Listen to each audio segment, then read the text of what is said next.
Hello, I'm Todd Inman. I'm the board member on scene, and we'll be briefing tonight where we're at in the investigation in regard to the CRJ accident with the Sikorsky helicopter. Let me just start with, as usual, our hearts go out to all the families of the victims. In fact, I just spent the last several hours with them before we came here, and I apologize that we had to move this back. But they are one of our primary concerns, along with making sure we get factual information out. They are having it's a hard time for them, obviously. And we want to do everything we can to make sure they get the most accurate information and factual. And has always been at the core of the NTSB mission, our job is to just come out with the probable cause, but then more importantly, make recommendations so that this type of tragedy never occurs again. So today, I know yesterday you saw the chairman, myself, and all the board members here. I just want to let you know they are still actively involved with this. We're just trying to make sure we're dividing our conquering. The chairman and I have had multiple conversations today. She's helped out a lot in making sure we're getting the investigative needs we have. And she's at the command post right now working with some of our people. I'd like to start by just thanking the first responders. When this first happened, a unified command was set up, and we had a lot of important people that came and worked with us. In Virginia, the Fairfax County Fire and Rescue, Fairfax County Fire and Rescue Department, Arlington County Fire and Rescue, Arlington County Emergency Management, Arlington Police, Alexandria City Fire, Alexandria Police, Virginia State Police, the NCR Incident Management Team, the Virginia Department of Emergency Management, the Virginia Department of Transportation, the Virginia Senator Warner's office, MWA's Fire and Rescue Team, MWA Police. A special shout out to every one of them. MWA has been amazing in helping and working with us, and we're truly appreciative. Along with DC Fire and Rescue, just extraordinary, taking the lead. Prince William Fire and Rescue.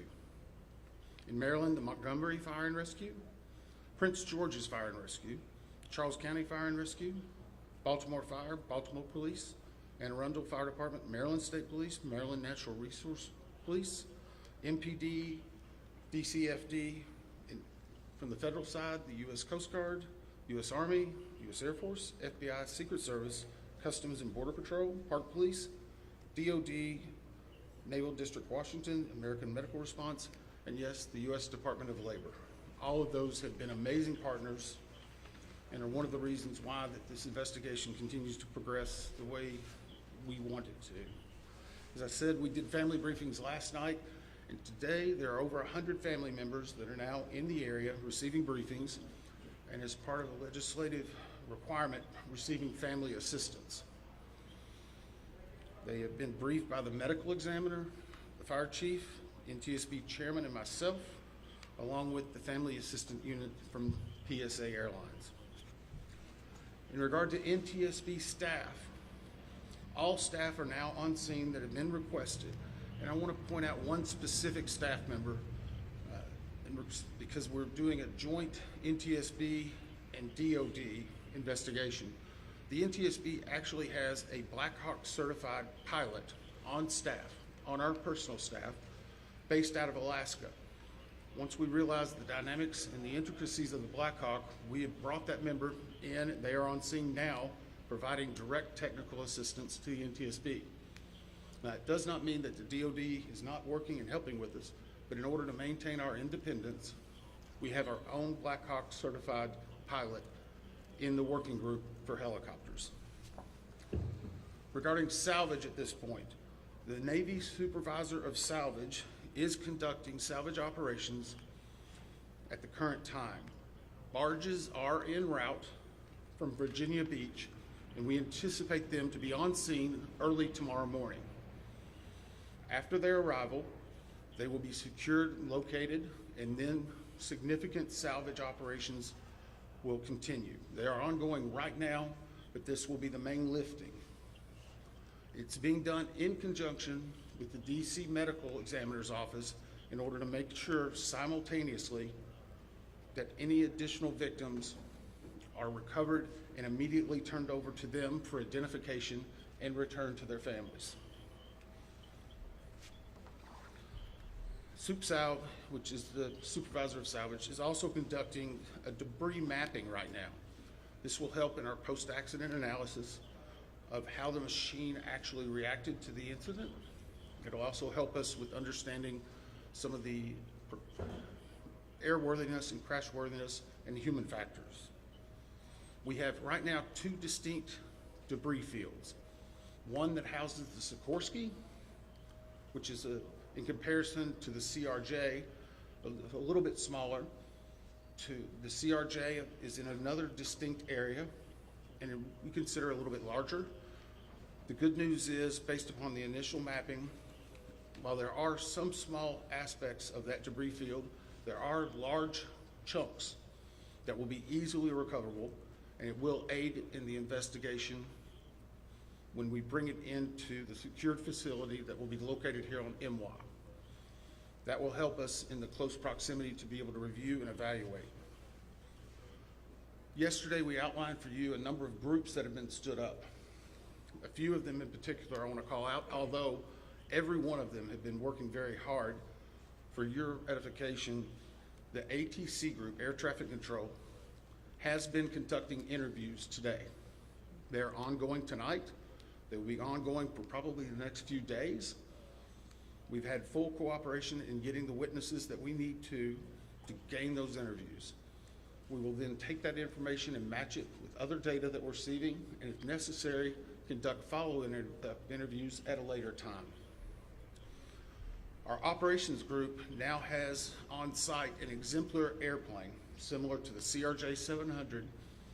It's on a hard stand here at MWA. They will use that to evaluate cockpit configuration, seating, things like that.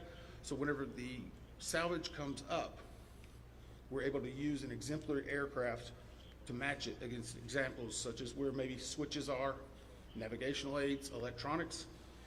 It is almost the exact same configuration as the incident aircraft.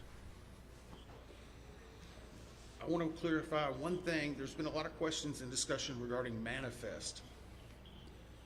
Let me make this very clear.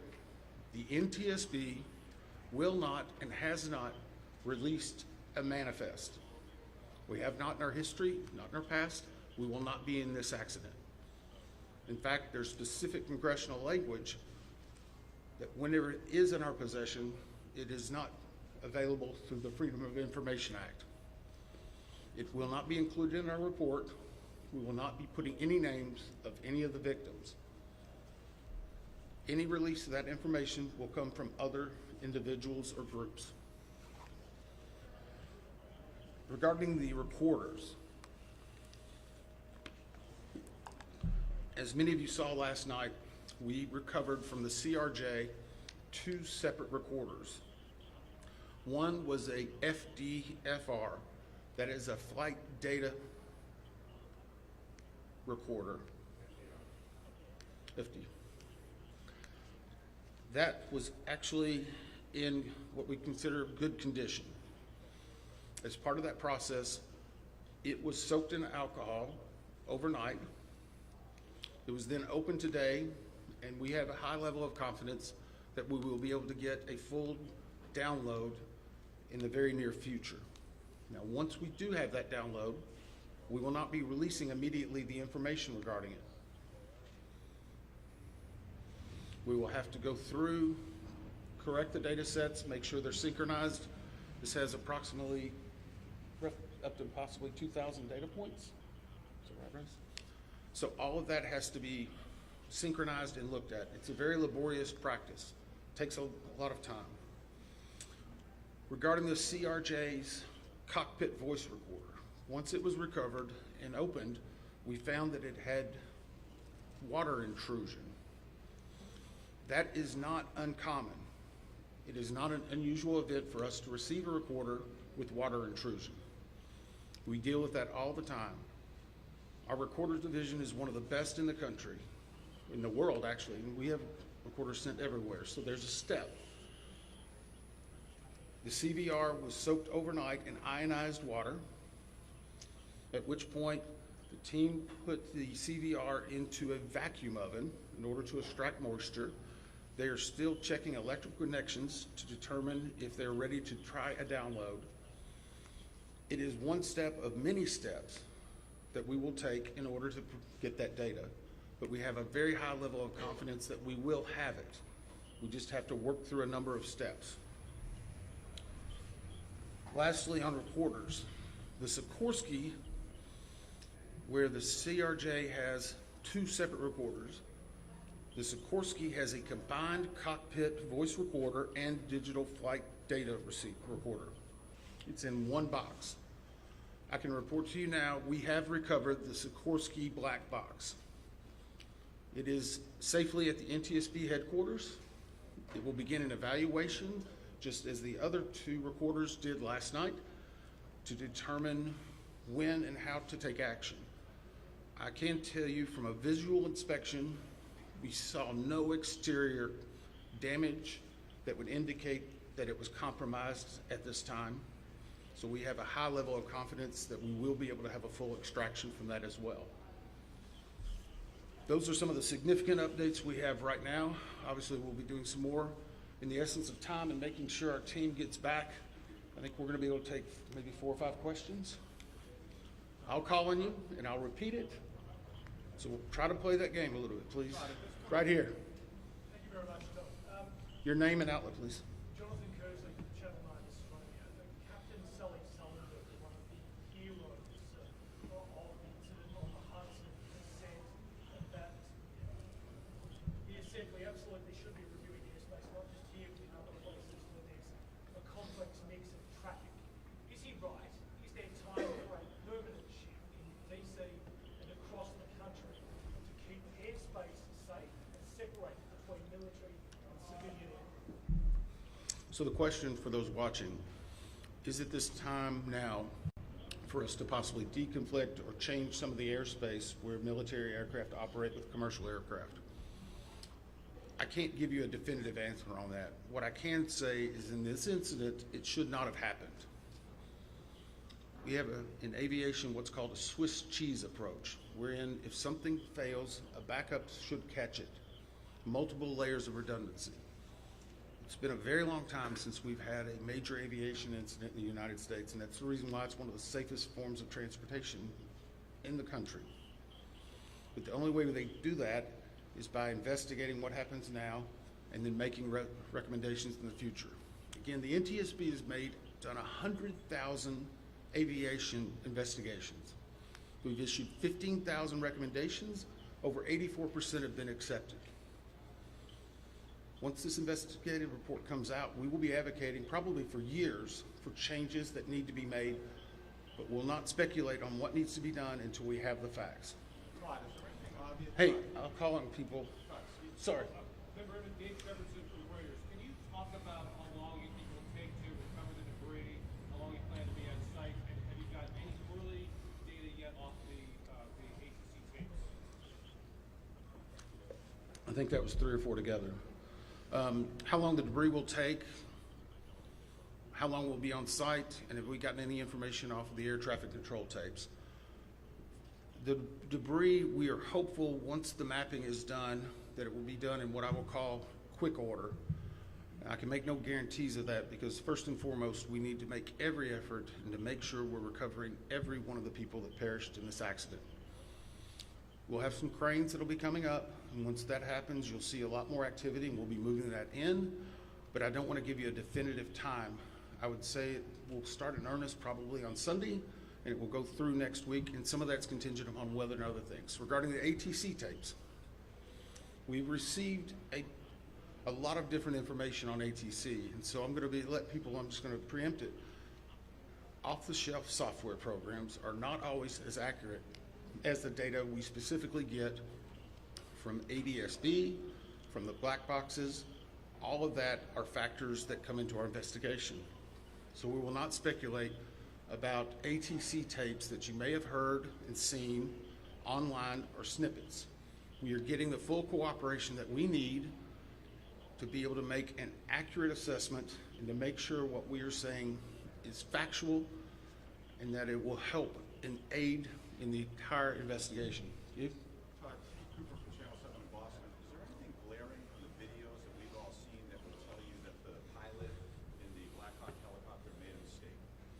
The question is, based on the videos, have we drawn any conclusions? We have not. We know that there was a significant incident in which the two aircraft collided, a pretty significant fireball. If you will recall, even after the first day, we only had maybe 1 or 2 grainy images that were coming out. We're seeing more and more at this time. So we're still collecting data, but we are not going to opine until we see a lot of other things in there. A couple more? Yes, sir. On team with CNN, how critical is it to interview the controller and the tower pad? And how concerning is it to you, the reports that that controller is working 2 positions at the same time?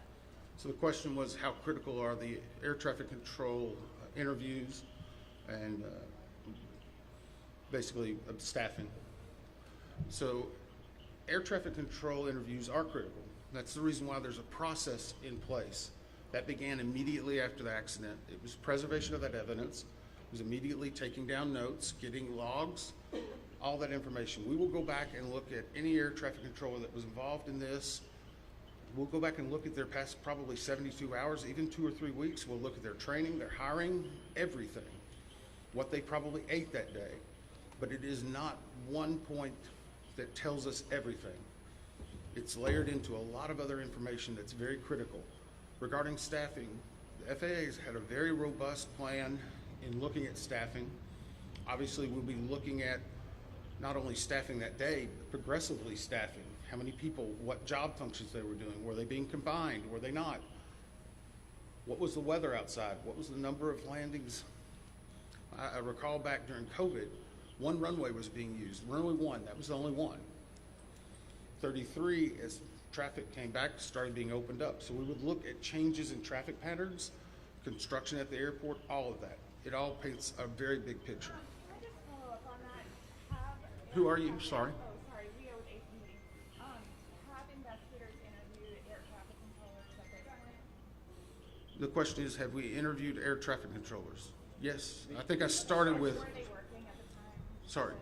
They were working at the time? I'm sorry, clarification. Was it an air traffic controller that was working at the time of the accident? Yes. Yes. Now, I'm not going to speculate. Sorry. Nope, sorry. I'm not going to speculate. The next question is, was there 1, 2, 3? I don't have the answer for that right now. I know that the controller that was working at the time has been interviewed, and his interviews are ongoing throughout the day. Yes, ma'am. Last one.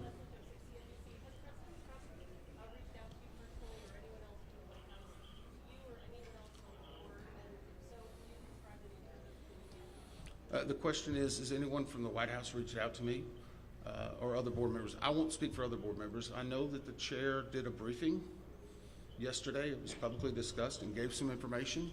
I have not received any contact. I'm going to go back to something we talked about earlier. The NTSB is an independent bipartisan board. 58 years as the gold standard. Our job is to find the facts. But more importantly, our job is to make sure this tragedy doesn't happen again, regardless of what anyone may be saying. Our investigators never want to see this happen again, and I never want to have to go back and brief another set of family like that. Thank you. Why this helicopter was flying above